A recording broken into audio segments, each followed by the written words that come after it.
గిరిం యత్కృపామహం వందే శ్రీగురుం దేనతారిణం పరమానందమాధవం శ్రీ చైతన్యేశ్వరం. జయ జయ శ్రీ చైతన్య జయ నిత్యానంద జయ అద్వైత చంద్ర జయ గౌర భక్త వృంద. జయ జయ శ్రీ చైతన్య జయ నిత్యానంద జయ అద్వైత చంద్ర జయ గౌర భక్త వృంద. జయ జయ శ్రీ చైతన్య జయ నిత్యానంద జయ అద్వైత చంద్ర జయ గౌర భక్త వృంద. ముందుగా శిక్షా గురువులందరికీ ప్రణామాలు అర్పించుకుంటూ నమోవిష్ణు పాదాయ కృష్ణవస్తాయ భూతలే శ్రీమతి జయపతాక స్వామి నమాచార్య పాదాయ నితయ కృపదయనే గౌరకథామ దయా నగర గ్రామచారి నమో విష్ణుపాదాయ కృష్ణవస్తాయ భూతలే శ్రీమతి భక్తి వేదాంత స్వామి నమస్తే సారస్వతీ దేవి గౌరవాణి ప్రచారణే నిర్విశేష శూన్యవాది పాశ్చాత్య తీస్తారు. నమో మహాదన్నాయ కృష్ణ ప్రేపదయటే కృష్ణాయ కృష్ణ చైతన్యమనే గౌరవృష్టే నమ.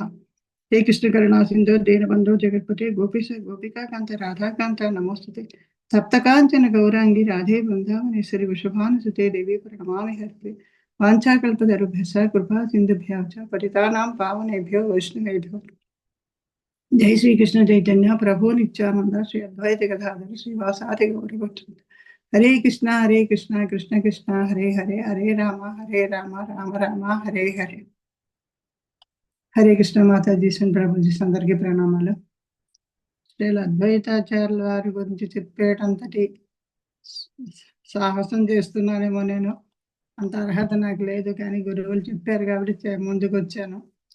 మనం రోజు హరే కృష్ణ మహామంత్రం చెప్పుకునే ముందు తప్పనిసరిగా మనం చెప్పుకునే పంచతత్వ మంత్రంలో ఉన్న ఐదుగురులో మన చైతన్య మహాప్రభు, నిత్యానంద ప్రభు, శ్రీ అద్వైతాచార్యులు, శ్రీ గదాధర్ పండితుడు, శ్రీవాస పండితుడు, ఈ మనకి వీరందరినీ మనం తలుచుకుంటూనే మనం ప్రారంభిస్తాము.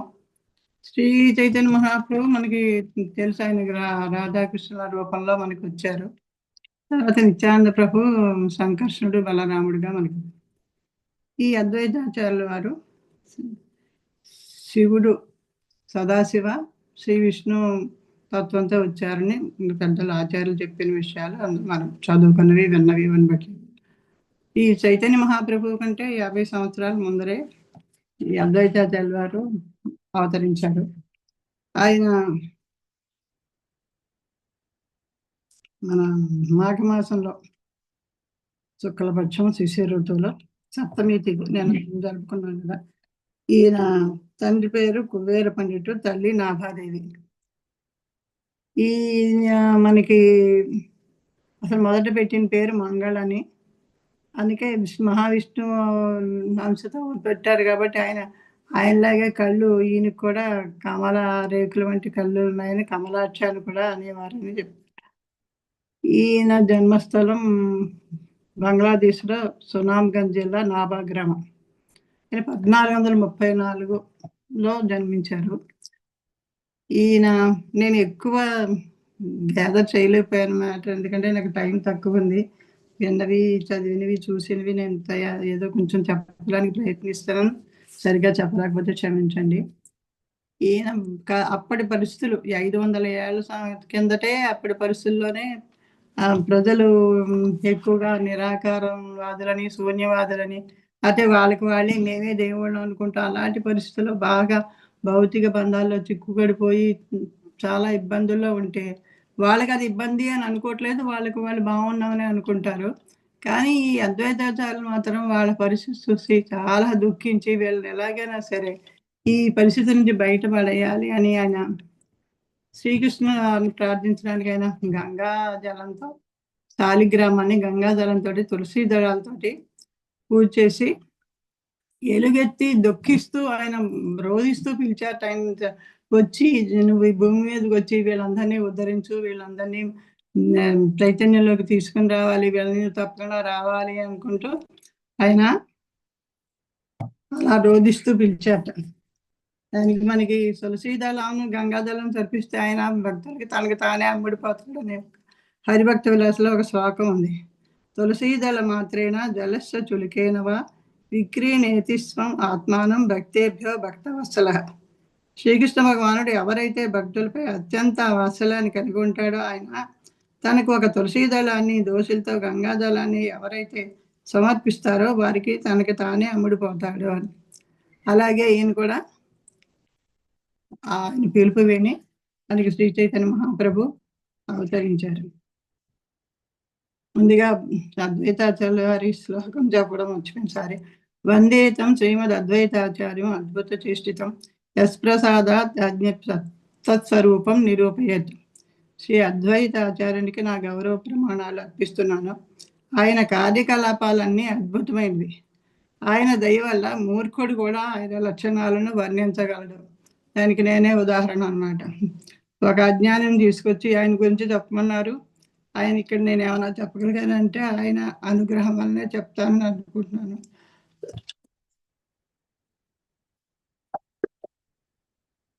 శ్రీ చైతన్య మహాప్రభు అవతరించినప్పటి నుంచి ఆయన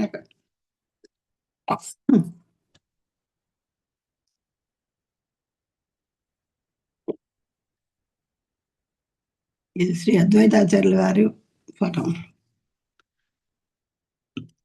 ఆయన శ్రీ అద్వైతాచార్యుల వారిని తమ గురువుగా భావించేవారు. ఎందుకంటే ఆయన తన గురువు గారైన ఈశ్వరపురి, ఈ అద్వైతాచార్యులు ఇద్దరు కూడా మాధవపురి గారి శిష్యులు. అంటే ఆయనకి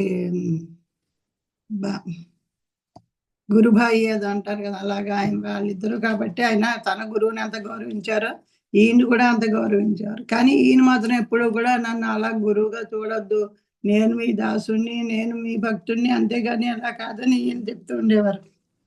ఎంతైనా మనకి భక్తులు నాకు ఎప్పుడూ కూడా ఆయన గౌరవించారు కదా అని మనం నిజమే కావచ్చు మన పెద్దవాళ్ళని అనుకోకూడదు కదా. అలాగా అవినయంగా ఉండి ఆయన దాసభావంతో ఎప్పుడు కూడా అంటారు. ఈ చైతన్య మహాప్రభు తన కృష్ణ చైతన్య సంకీర్తనోద్యమాన్ని ఈయన ద్వారానే మనకి ప్రచారం చేసి వ్యాపింపజేయడానికి ఆయన్ని ఉపయోగించుకున్నారు.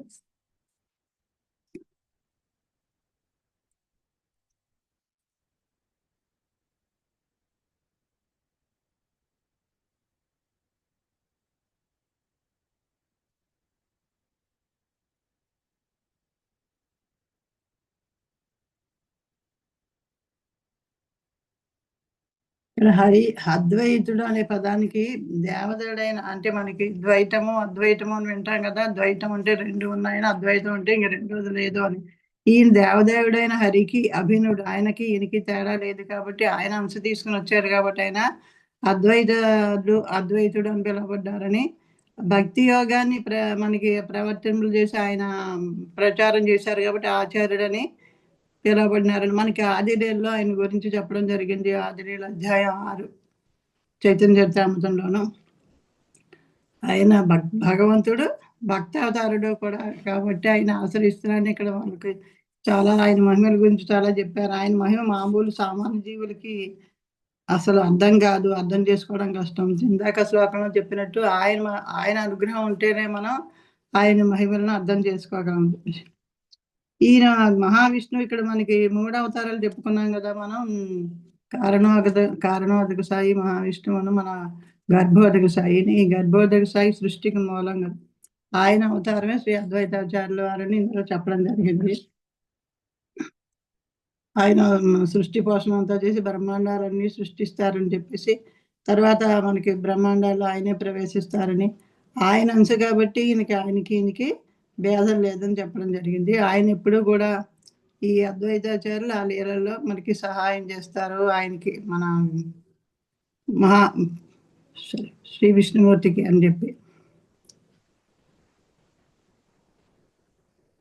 ఈయన చేసే ప్రతి పని కూడా ఎంతో మంగళకరమైనది. ఆయన లీలలు మనకి అర్థం చేసుకోవాలి అంటే మనకి ఆ రూపాల మీద మనకి ఆ భక్తి భావం ఉంటేనే, దాస్యభావంతో మనం వాళ్ళని సేవించగలిగితేనే మనకి అవి అర్థం చేసుకోవడం అవుతుంది. అక్కడ మనకి ఎప్పుడైతే వీళ్ళు మనకి రూపాల గురించి మన లీలలను చూపిస్తున్నారో మనకి అక్కడ నిరాకారం అనే ప్రశ్నే ఉండదు. మనకి ఆకారం ఉంది కాబట్టి లీలలన్నీ చేస్తున్నారు. కానీ మనకి ఇంకొకటి మనకి విగ్రహాలు అనే మాట మనం అనకూడదని కూడా మనకి చెప్తారు. ఆ దేవుడు అక్కడ ప్రత్యక్షంగా ఉండి మన పూజలు తీసుకుంటున్నారు అన్న ఉద్దేశంతో మనం సేవ చేయాలి అని చెప్పేసి కూడాను.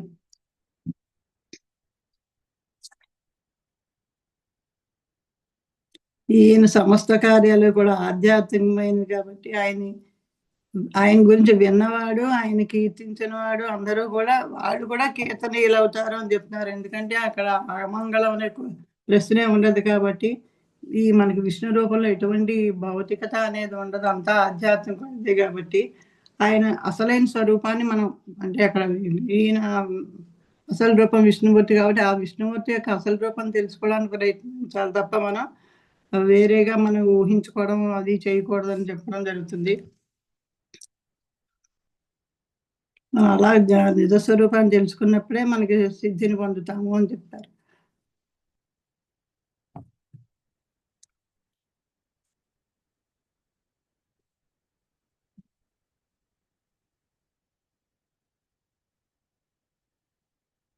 హరే కృష్ణ. ఎక్కువ ఇంతకంటే ఎక్కువ సేకరించలేకపోయాను. ఈ మనం ఎప్పుడూ కూడా ఈ రోజు మనం మంత్రం చదువుతున్నాం కాబట్టి అందులో ఉన్న ప్రతి ఒక్కరి గురించి మనం తెలుసుకుని వాళ్ళు ఏం చెప్పారో మనం ఆచరించడానికి ప్రయత్నించాలి. వాళ్ళ ఆదేశాలను అమలు చేయడానికి మనం వారు చూపించిన వారిలో నడుస్తూ ఉండాలి. దానికి ముందుగా గురు పరంపరలో మనం ఉండాలి ఎప్పుడు కూడాను. ఎట్టి పరిస్థితుల్లోనూ కొంచెం ఏమాత్రం మనం పక్కకి తప్పుకున్నా ఏమి ఇంతవరకు ఏదో సాధించాం అనుకున్నది ఏమీ ఉండదు. మొత్తానికి పడిపోతాం మనం. ప్రతి దీనికి మనకి ఎప్పుడు ఉండాలి అంటే మనకి ఎప్పుడు సత్సంగంలోనే ఉంటూ ఉండాలి. మనం మనం చేస్తున్నాం, చాంటింగ్ చేస్తున్నా, నియమాలు పాటిస్తున్నా, మనం కాసేపు ఈరోజు కొంతసేపైనా మనం శ్రవణం, పఠనం ఇవన్నీ ఉంటే గానీ మనకి ముందుకు వెళ్ళలేము.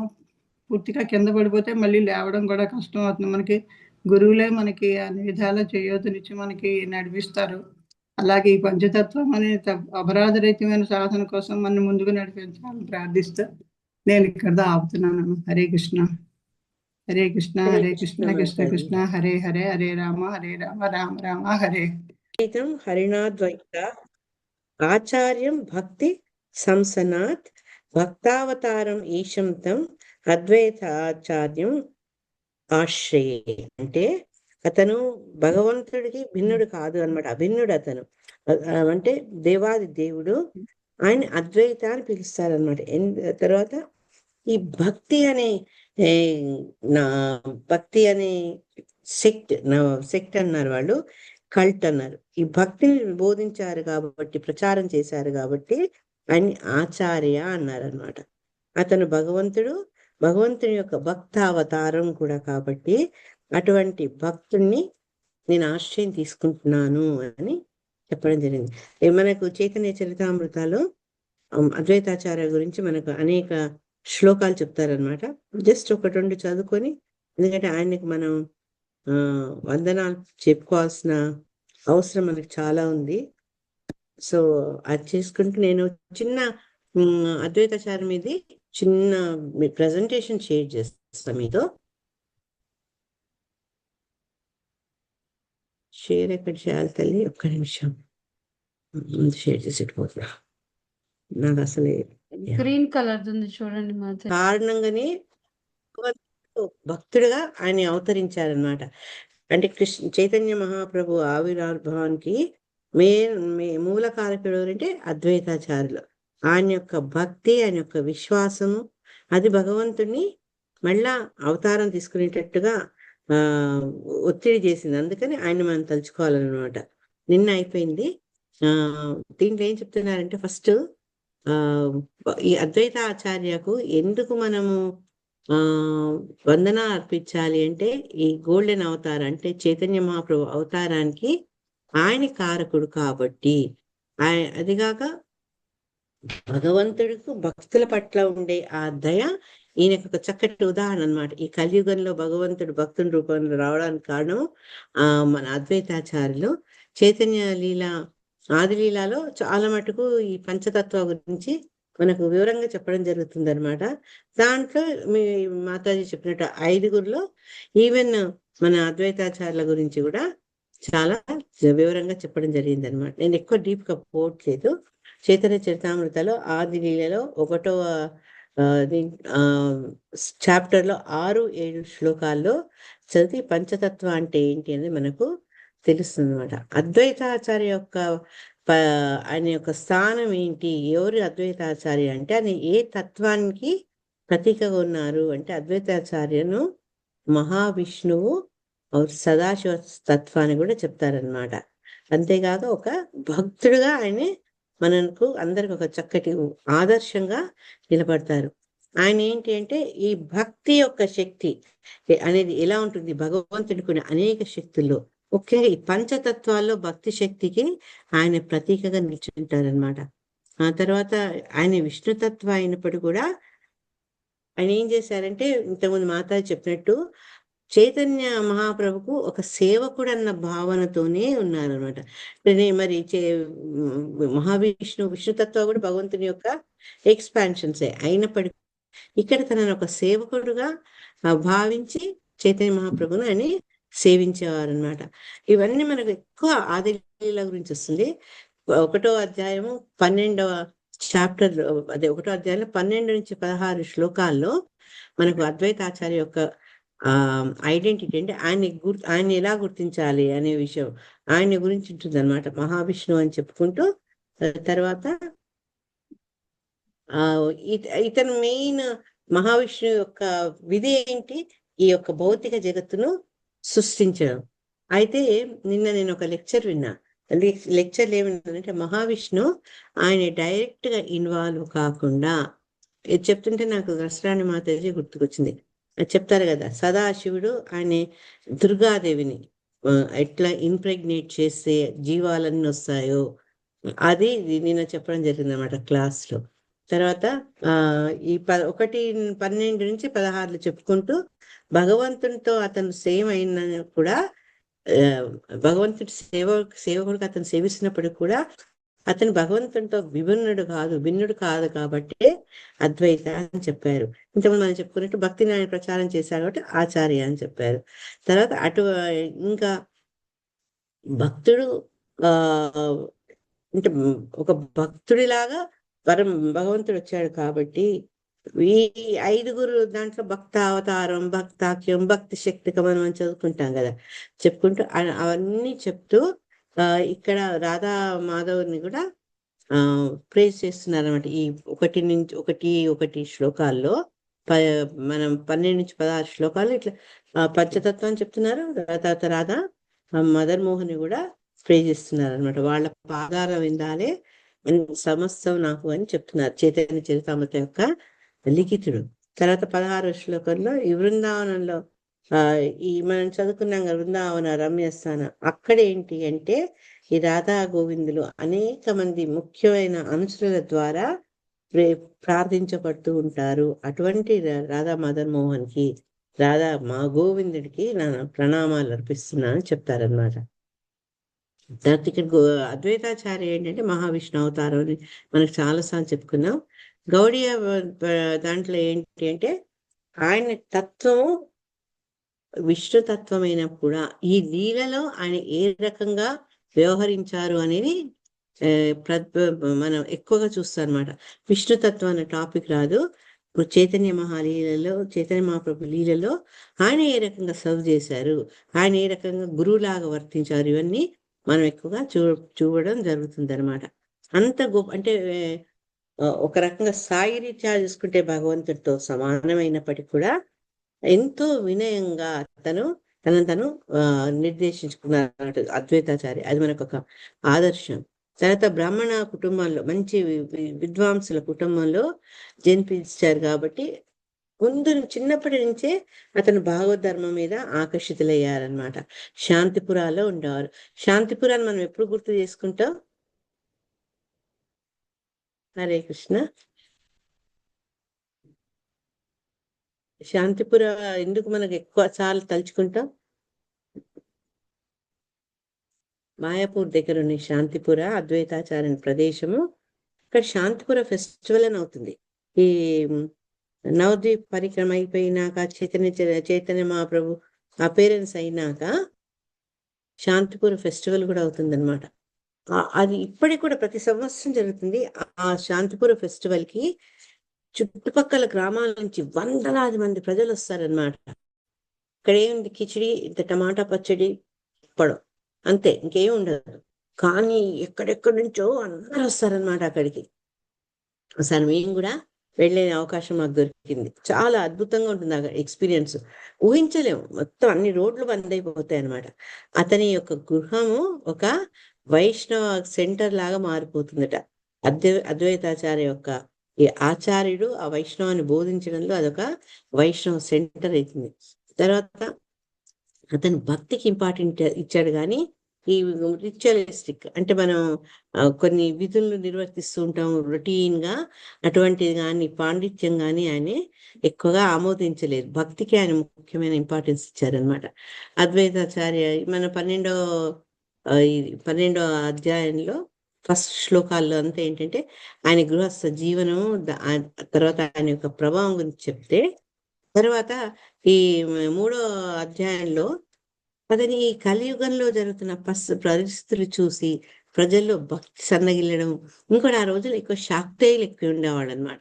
అవన్నిటి పట్ల అతనికి అసంతృప్తి, తర్వాత ఈ ధర్మానికి ఉండే గ్లాని చూసి అతను చాలా బాధపడతారనమాట. చెప్తూ మనం ఇక్కడ ఈ అధ్యాయంలో నేర్చుకోవాల్సింది ఏంటంటే, ఒక గృహస్థ జీవితం ఎలా గడపాలి అంటే పాండిత్యము అంటే భక్తికి ఇంపార్టెంట్ ఇవ్వాలి. తర్వాత మనకు తెలిసిన విషయాలను భగవన్ నామాన్ని గురించి ప్రచారం చేయాలి. ఇవన్నీ అతని నుంచి మనము నేర్చుకోవచ్చు అనమాట. తర్వాత అద్వైతాచార్య యొక్క ఎంత దయ అంటే ఆయన ఈ కలియుగంలో అందరు ఇట్లా బాధపడుతున్నారు. ఏ రకంగా అయితే వ్యాస భగవానుడు కాబోయే కలిలో కలగబోయే ఇవన్నీ కష్టాలు తలుచుకొని ఆయన ఇట్లా చింతాక్రాంతుడయ్యాడో, అదే రకంగా అద్వైతాచార్యులు కూడా ఈ కలియుగంలో అంత కపటం పెరిగిపోయింది, తర్వాత కుల తత్వాలు పెరిగిపోయాయి, తర్వాత భగవంతుని భక్తిని భగవన్ నామ ఉచ్చారణను మర్చిపోయారని అతను చాలా బాధపడతారనమాట. ఆయనకు మనసు నుంచి చాలా బాధ కలుగుతుంది ఈ ప్రజల యొక్క అజ్ఞానాన్ని చూసి. అందుకని ఏంటంటే ఇదేంటి అంటే వైష్ణవ పరదుఃఖ దుఃఖి, అదేదో సెంటిమెంట్ కాదు, నిజంగా వాళ్ళను ఆ బాధల నుంచి, ఈ జనన మరణ వలయం నుంచి బయటికి వెళ్ళాలి, వీళ్ళకి భక్తి అనేది మళ్ళా చిగురించాలి అన్న బాధ అతనిలో కనిపిస్తుంది అనమాట. తర్వాత ఈ మనకు రిఫరెన్స్ ఏంటంటే అద్వైతాచార్య ఆయన ఎట్లా ఈ యొక్క సమాజంలో జరుగుతున్న పతనాలను గమనించారో అది ఆదిలీలా 3వ చాప్టర్లో చెప్తారనమాట. చెప్పి అప్పుడు ఇంకా లాభం లేదు, ఇది ఉద్ధరించాలంటే మళ్ళా తిరిగి భగవంతుడే రావాలి. యదా యదా హి ధర్మస్య గ్లానిర్భవతి భారత. ఈ ధర్మానికి గ్లాని అవుతుంది, భగవత్ ప్రేమ చనిపోయింది వీళ్ళలో, ఈ సమాజంలో అన్ని అరాచకాలు జరుగుతున్నాయి, దీన్ని మళ్ళా ఉద్ధరించాలి అంటే భగవంతుడే రావాలి. ఇక్కడ భక్తిలో మనకుండే దయ, కంపాషన్ అంటే అదేంటంటే మిగతా వాళ్ళని విమర్శించడు కాదు, వీళ్ళు ఇట్లా చేస్తున్నారు, వాళ్ళు ఆ తప్పులు చేస్తున్నారు, వీళ్ళు ఈ విధులు పాటించట్లేదని కాక వాళ్ళను బాధ్యతగా తీసుకొని సక్రమైన మార్గంలోకి ఎలా పెట్టాలి. మనం ప్రాక్టికల్ శిలా ప్రభుపాదుల వారు చూసాం. శిలా ప్రభుపాదుల వారు అమెరికాకు వెళ్ళినప్పుడు అక్కడ ఉండే జీవన పరిస్థితులు అన్ని వేరు. ఆయన విమర్శించి వాళ్ళని వదిలేసడం లేదు, ఆయన వాళ్ళతో పాటు ఉండి చాలా హార్డ్ వర్క్ చేసి వాళ్ళ జీవన విధానంలో, వాళ్ళ ఆలోచనలో అన్నిట్లో మార్పు తెచ్చారు. ఆచార వ్యవహారాల్లో, ఆహార వ్యవహారాల్లో. అది రకంగా ఏంటంటే అది వైష్ణవ అనమాట. వైష్ణవ పర దుఃఖి. దుఃఖం చూసి అయ్యో అనుకోడే కాదు, ఆ దుఃఖాన్ని తన దుఃఖంగా భావించి దాన్ని నివారించేందుకు చర్యలు తీసుకోవడం అనమాట. అప్పుడు అద్వైతాచార్య ఇంకా భగవంతుణ్ణి మనం పిలవాలి, ఆయన్ని మేలుకొల్పాలి, ఆయన్ని భూమికి తీసుకురావాలి అని చెప్పి ఇప్పుడు ఆ మనసు దృఢంగా అనుకొని ఆయన ఏం చేశారు, గంగా జలాన్ని, తులసిని ఆ రెండిటితోటి పూజ చేస్తూ అతను కృష్ణుని పూజిస్తారనమాట. భగవంతుడిని పిలుస్తూ ఉన్నారు హృదయపూర్వకంగా ఎలుగెత్తి. ఎట్లా అంటే ఆయన భగవంతుడు ప్రత్యక్షమయ్యేటట్టుగా ఒక రకంగా బలవంతం చేసిందనమాట. అంటే ఆయన తప్పనిసరి ప్రత్యక్షమయ్యేటట్టు పరిస్థితి కల్పించారనమాట. ఇది ఏంటంటే శుద్ధ భక్తి, భగవంతుణ్ణి ఇక్కడ అథారిటీతో కాకుండా భక్తితోటి అతని మీదనే ఆధారపడి ఉండడం, అతన్ని ప్రత్యక్షమయ్యేటట్టు చేయడం ఇక్కడ అద్వైతాచార్యుల యొక్క గొప్పతనం అనమాట. ఈయన యొక్క మనకు 3వ అధ్యాయంలో ఆదిలీలలో కొన్ని శ్లోకాలు ఇక్కడ మీకు స్క్రీన్ కనిపిస్తుంది. 96 నుంచి 104 శ్లోకాలు అద్వైతాచార్య ఏ రకంగా పూజించారు. ఏం పూజించారు అనుకున్నాం మనం? గంగా జలంతో, తులసి దళంతో భగవన్ నామాన్ని కీర్తిస్తూ ఎలుగెత్తి పిలిచారనమాట. ఇది ఏ రకంగా చేశారనేది ఆ అధ్యాయంలో మనం తెలుసుకుంటాం. తర్వాత ఆ భగవంతుడు ఎప్పుడైతే భక్తుడు అట్లా పిలిస్తే భగవంతుడు పలకకుండా ఉండలేరు కదా, జవాబు ఇవ్వకుండా ఉండలేరు. అందుకని ఆ శుద్ధ భక్తుని యొక్క భక్తి, ఆ భావన ఏంటంటే భగవంతుణ్ణి మళ్ళా అవతరించేందుకు ఆయన్ని బలవంతం చేసింది అనమాట. సో అతని పిలుపుకు రెస్పాండ్ అంటే దాన్ని ఏమంటారు, బదులుగా అతను భగవంతుడు చైతన్య మహాప్రభుగా వచ్చేందుకు ఆయన నిశ్చయం చేసుకున్నారనమాట. సో భగవంతుని మనం జయించాలి అంటే ఈ విధులు కాదు, ఇవి ఉపవాసాలు ఉండడము, యజ్ఞాలు చేయడం, ఇవన్నీ కూడా ఒక తంతు. కానీ అదే కాదు, వీటన్నిటికంటే ముఖ్యమైనది భక్తి. మనం మన పృథు మహారాజ్ దాంట్లో కూడా చదువుకుంది అదే. జ్ఞానయోగం కానీ, ధ్యానయోగం కానీ, కర్మయోగం కానీ, ఇవన్నీ కూడా మనం కష్టపడితే పొందలేనివి.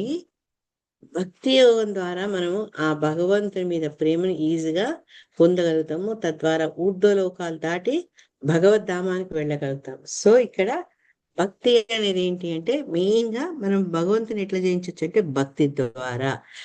అది మనం యశోద తల్లి కూడా చేసింది భక్తి బద్ధం అని దామోదరలో. ఆ భక్తి ద్వారా భగవంతుని బంధించవచ్చు, భగవంతుని ఆదేశించవచ్చు అనమాట. దీన్ని బట్టి ఏంటి అంటే చైతన్య మహాప్రభు అవతారానికి కారణం ఎవరు అంటే అద్వైతాచార్యులని మనకు ఇక్కడ మళ్ళా ధృవీకరింపబడుతుంది అనమాట. చైతన్య మహాప్రభుతోటి అతనికి అనేక పాస్ట్ టైమ్స్ లీలలు చూపిస్తారు. అండ్ మాతాజీ చెప్పినట్టు అతను ఈశ్వరపురికి గాడ్ బ్రదర్ కాబట్టి చైతన్య మహాప్రభు అతనికి గురు స్థానం ఇచ్చారు. వయసు రీత్యా పెద్దవాడు, తర్వాత తన గురు బాయ్కి ఫ్రెండ్, అతని సోదరుడు, అతనికి సమానుడైన శిష్యుడు కాబట్టి అతన్ని గురువులాగా ఆయన స్వీకరిస్తారనమాట. కానీ ఆ చైతన్య మహాప్రభు ఆ రకంగా తన గురువుగా స్వీకరించడం, గురువుగా పరిగణించడం, ట్రీట్ చేయడం అవి అద్వైతాచార్యులు ఎప్పుడు ఒప్పుకోలేదనమాట. అవి ఎన్నో చక్కటి సంభాషణలు వాళ్ళ మధ్య జరుగుతాయి. అవన్నీ మనం ఆదిలీలలో 6వ అధ్యాయంలో తీసుకోవచ్చు అనమాట. ఒక్కోసారి ఏంటంటే ఈ అద్వైతాచార్యులు జ్ఞానం గురించి మాట్లాడేవాళ్ళు అనమాట. ఎందుకంటే చైతన్య మహాప్రభు అవతారమే ఈ భక్తి కోసము, భక్తి ప్రాచుర్యానికి చైతన్య మహాప్రభు అవతరించారు స్వామి. ఆయన రెచ్చగొడితే భక్తి గురించి ఆయన మాట్లాడతారని కావాలని ఒక్కొక్కసారి జ్ఞానం గురించి ఆయన డిస్కస్ చేసేవాళ్ళు అనమాట. ఈ రకమైనటువంటి లీలలన్నీ ఏంటంటే భగవంతుని అవతారము, దాంట్లో ఉండే బోధనల గురించి మనకు తెలిసేందుకు జరిగింది అని చెప్పడం జరుగుతుంది అనమాట. చైతన్య మహాప్రభువు అద్వైతాచార్యుల మధ్య ఇటువంటి ఇది స్వీట్ చేంజ్ అంటే వాళ్ళ సంభాషణ, మధురమైన సంభాషణలు, తర్వాత అద్వైతాచార్య బోధనా పద్ధతులు, దాని మీద చైతన్య మహాప్రభు యొక్క ప్రతిస్పందన, వీటి గురించి మనకు ఈ ఆదిలీలలో 17వ అధ్యాయంలో 6వ అధ్యాయంలో చర్చించడం జరిగిందనమాట. భక్తి ఏంటి అంటే వెరైటీ వితౌట్ కాంప్లికేట్. అంటే మనం ఏది చేసినా కూడా అదన్నీ కూడా ఎట్లయితే నదులన్నీ కలిసి సముద్రంలో కలుస్తాయో, ఏ మార్గం తీసుకున్నా కూడా అన్నిట్లో చిట్ట చివరి చేరాల్సిన గమ్యం ఏంటంటే భక్తి. ఇప్పుడు నవవిధ భక్తిలో తీసుకుంటే కూడా శ్రవణం, కీర్తనం, ఏది గొప్ప ఏది తక్కువ అని మనం చెప్పలేం. ఏది తీసుకున్నా దాంట్లో పరిపక్వత వస్తే మనము భక్తిలో ముందుకు వెళ్తాం, భగవంతుని యొక్క కృపకు పాత్రలు అవుతాం. అదే విషయాన్ని ఇక్కడ చెప్పింది అనమాట. అద్వైతాచార్య ఏం చెప్పారు అంటే నేను, నాది, నన్ను అన్న భావన పక్కకు పెట్టి భగవంతుడికి ఏ రకంగా విధేయతతో ఉండాలి అన్న విషయాన్ని మనకి ఇక్కడ ప్రత్యక్షంగా చూపించారనమాట. అంతేగాక ఈ అద్వైతాచార్య ఒక ఈ ప్రచారంలో ఆయన గొప్ప ప్లస్ పాయింట్ ఏంటంటే సంకీర్తన. అది చాలా శక్తివంతంగా ఉండేదన్నమాట. అంటే అందరినీ ఆకట్టుకునేదన్నమాట ఆయన యొక్క సంకీర్తన.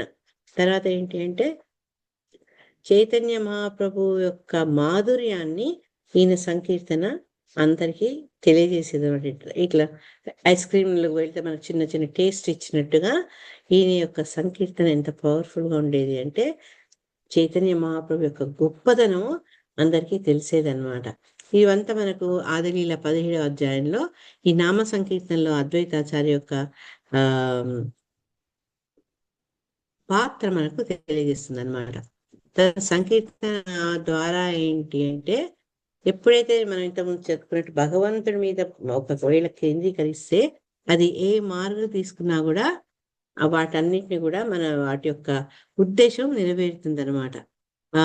ఇంకా నెక్స్ట్ ఏం చెప్పారు అంటే, ఈ డివోటీస్ అంటే ఎవరైతే మనం సాధకులం ఉన్నామో, మనం ఏం నేర్చుకోవాలి అంటే, ఒక సాధకుని యొక్క ప్రార్థన నిజాయితీతోటి, మనస్ఫూర్తితో ప్యూర్‌గా ఉంటే, భగవంతుని యొక్క నిర్ణయాలు గూడా మారిపోతాయి. ఇది చెప్తుంటే మనకు ఇంకొకటి గుర్తుకొస్తుంది. శ్రీమద్ భాగవతంలో 10వ స్కందంలో భగవంతుని లీలలు ఒకటి ఎవరికన్నా గుర్తొచ్చిందా? యెస్ మాతాజీ. గెస్. కాళీయుడిని ఆయన శిక్షించబోతారు. శిక్షించబోతే ఆ సమయంలో నాగపత్నులొచ్చి భగవంతుడిని ప్రార్థిస్తారు. ఎమోషనల్‌గా ఆయనతోటి "నువ్వే మమ్మల్ని పుట్టించావు. నువ్వే సర్పంగా మా భర్తను పుట్టించావు. అందుకే అటువంటి ప్రవృత్తి కలిగి ఉన్నాడు. నువ్వు మమ్మల్ని కాపాడాల్సిన వాడివి. నువ్వు శిక్షిస్తావా?" ఇట్లా అని చెప్పి ఎన్నో రకాలుగా ఆయన భక్తితోటి, ఆయన ప్రార్థనతోటి ఆయన నిర్ణయాన్ని మార్చేసి ఆఖరికి ఆయన ఏం చేశారు, ఈ ప్రదేశాలను వదిలేసి వెళ్ళిపో అని చెప్తారనమాట. అంటే ఈ భక్తుల యొక్క ప్రార్థనకు అంత శక్తి ఉండి చరిత్రనే సృష్టిస్తుందనమాట. ఇంకోటేంటంటే మనకు ఈ భక్తిలో ఉన్నప్పుడు, భక్తి మూవ్‌మెంట్‌లో ఉన్నప్పుడు దయ, కరుణ అనేది చాలా ముఖ్యమనమాట. మనం ఈ భక్తి ప్రచారం చేసినప్పుడు ఈ దయ అనేది చాలా ముఖ్యం. తర్వాత ఈ మనలో విధేయత, విద్యా వినయ సంపన్ని అని చాలా చోట్ల తృణాదపి సునీచేన తరోరపి సహిష్ణ. మనకి శాస్త్రాలు ఏం చెప్తారంటే, ఆ వినయం ఒకటి గొప్పతనానికి ఒక ఆభూషణం లాంటిది అని చెప్పడం జరిగింది. తర్వాత భక్తి ఏంటి అంటే అది ఒక మెకానికల్ అంటే జస్ట్ యాంత్రికంగా కాకుండా మనస్ఫూర్తిగా రకరకాలైనటువంటి భావాలు పొందుతూ చేయాల్సింది భక్తి అన్నమాట. అది చేస్తున్నప్పుడు అందుకే మనకు ఎప్పటికప్పుడు కొత్త కొత్త అనుభూతులు వస్తాయి గానీ ఒక యాంత్రికత్వం రాదు. అది రాకుండా చూసుకోవాల్సిన అవసరం భక్తులుగా మన బాధ్యత. తర్వాత ఈ మిషన్ అంటే ఆయన భగవంతుడిని రావడం, పిలిపించడం, భూమి మీద భక్తి ప్రచారం చేయాలి అన్న ఉద్దేశం ఉంది కాబట్టి ఆ ఉద్దేశాన్ని సర్వ్ చేశారు గానీ, తనకు గుర్తింపు రావాలి, నేను ముందు చైతన్య మహాప్రభు కంటే ముందొచ్చాను, నేను ఫేమస్ అవ్వాలి, అటువంటి ఆలోచన ఆయనలో లేదనమాట. అద్వైత ఆచార్య ఏంటంటే ఈ ఈ ఆధునిక కాలంలో ప్రీచింగ్ చేస్తున్నప్పుడు ఎటువంటి అవాంతరాలు వస్తాయి, ఎటువంటి ఏమంటారు దాన్ని ఛాలెంజెస్ వస్తాయనేది మనం ఈయన ద్వారా చూసుకోవచ్చు అనమాట. ఎన్నో రకాలటువంటి మనలో కలిగే కోరికలు, తర్వాత ప్రతిబంధాలు, భక్తి చేయాలంటే ఛాలెంజ్లు, ఇవన్నీ కూడా మనం అద్వైత ఆచార్య యొక్క ప్రీచింగ్ కాలంలో కూడా చూడొచ్చు అనమాట. భగవంతుడి పట్ల పూర్తి సరెండర్ కాకపోవడము, భగవంతుడికి భిన్నంగా ఉండడము, తర్వాత అనేక ఆకర్షణలకు లోనవ్వడం, ఇవన్నీ మనకు ఈ భక్తి పలచబడేందుకు కారణమవుతుంది అని చెప్తున్నారు. అద్వైతాచార్య ఏం చెప్పారంటే, ఈ భక్తి అనేది ఏంటంటే మనకు దయతో కలిగి ఉండాలి. తర్వాత అది మనకు చాలా ఇంపార్టెంట్ అనమాట. అర్జెంటుగా మనం చేయాల్సింది ఏంటి అంటే భక్తి. అట్లా చేసినప్పుడు ఏంటంటే మనం ఆ రకంగా చేస్తే భగవంతుడు దానికి ప్రతిస్పందిస్తాడు. అందుకే కదా అద్వైతాచార్య నీళ్లతోటి, గంగా వాటర్ తోటి ఆయన ఎప్పుడైతే పూజించారో భగవంతుడు ఆయన వెంబడే అవతరించారు. కాబట్టి మనం చేసే భక్తి అది ఎంత నిష్టగా ఉంటుంది, ఎంత స్వచ్ఛంగా ఉంటుంది, ఎంత భగవంతుడి కోసం, ఒక తల్లి కోసం పిల్లలు ఏడ్చే అంత ఆతృతతోటి భగవంతుడి కోసం భక్తుడు ఎలా ఏడుస్తాడు, అవన్నీ మనం ఈయన ద్వారా తెలుసుకోవచ్చు అనమాట. ఇవి చెప్పుకుంటూ మనల్ని మనం ఏం తలుచుకోవాలంటే అద్వైతాచార్య గొప్పతనాన్ని తెలుసుకుంటూ మనం ఎలా పూజిస్తున్నాం, మనం పూజించినప్పుడు మన స్వార్థం కోసం పూజిస్తున్నామా భగవంతుని, లేకుంటే అందరి కోసం పూజిస్తున్నామా? సర్వేజన సుఖినో భవంతు ఆ భావన నిజంగా మనలో ఉందా? అది ఆ భావన వచ్చేందుకు ఇంకా ఇంకా సాధన చేయాలి.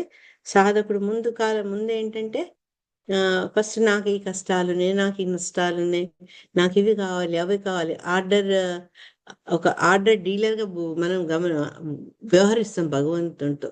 కానీ క్రమక్రమంగా భగవంతుని యొక్క భక్తిలో ఎప్పుడైతే లీనమై దాన్ని ఆస్వాదిస్తుంటామో, అప్పుడేంటే భగవంతుని ఒక ఆర్డర్ సప్లైయర్‌గా మనం నువ్వేదన్నా చెయ్యి, ఎలా అన్నా చెయ్యి, నేను నీ దాసుడిని అన్న భావనకు ఒక భక్తుడొస్తాడు. కానీ సాధక దశలో ఏంటంటే, మనం గుర్తుంచుకోవాల్సింది కేవలం మనమే కాదు. మనము మన చుట్టూ గిరి కూసుకోం కాకుండా, సమాజం కోసం, తర్వాత తోటి ప్రజల కోసం గూడా సుఖశాంతుల కోసం, భక్తి కోసం, వాటి కోసం మనం ప్రే చేయాలి అని ఈ చక్కటి ఆర్టికల్‌లో చూసారా?